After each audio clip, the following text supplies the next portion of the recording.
Бэлэг авахтай холбогдсон хязгаарлалтыг нийтийн албанд нийтийн болон хувийн ашиг сонирхлыг зохицуулах, ашиг сонирхлын зөрчлөөс урьдчилан сэргийлэх тухай хуулийн 16 дугаар зүйл заасан журмаар зохицуулдаг. Албан тушаалт нь өөрийнхөө хэрэгжүүлж буй албаны чиг үүрэгтэй холбоотойгоор шууд болон шууд тусаар аливаа бэлэг хүлээн авахыг хуулиар хариулдаг.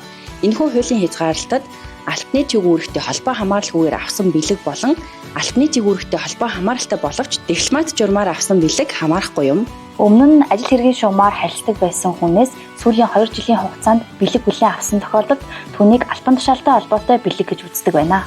Мөн албан тушаалтан хэрэг хуулиар хүлээн зөвшөөрсөн бэлгийг хүлээн авсан тохиолдолд тухайн авснаасаа 2 жилийн дараах хугацаанд тухайн хүнтэй холбогдуулан шийдвэр гаргах, тухайн ажиллагааг нь хянах, шалгах зэрэг ажиллагааг хийхийг хориглодог байна. Нэгэн агентлагийн газрын даргын төрсөн өдрөөр түүний дотны найз гээ өөрийн компани улсын бассейнд хагас жилийн турш үнгүй үйлчлүүлэх эрхийн бичиг бэлгэлжээ.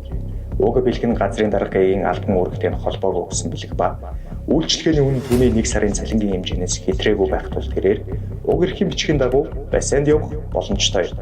Харин бэлэг өгсөн өөрийн найз гээгийн компанитай холбоотой захиргааны шийдвэр гаргах, удирдах, хянан шалгах үйл ажиллагааг 2 жилийн хугацаанд гүйцэтгэхгүй байх үүрэгтэй.